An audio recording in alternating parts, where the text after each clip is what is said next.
Germaniyada qilgan bozorligimiz. 38 yevrolik bo'ldi. Bu bir oyga yetishi kerak. Ikkita sut, ikkita qatiq, mana 600 gram. Ikkinchisi qandda muzlatilgan sabzavotlar 3 xildan, 2 pochka tuxum.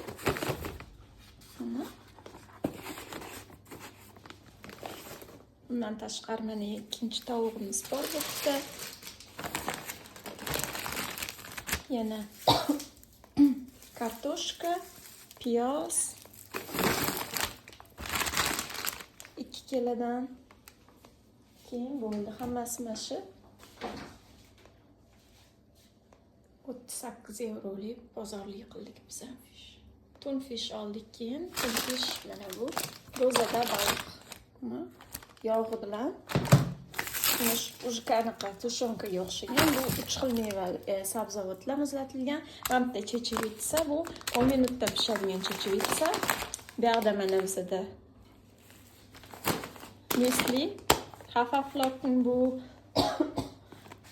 buni otini o'zbek tilida, rus tilida ovsyanka deydi. Sut bilan mana qilib mevalar qo'shsa, ikkitasini zavtrak qilsa bo'ladi. Non, 1 kilo non oldik.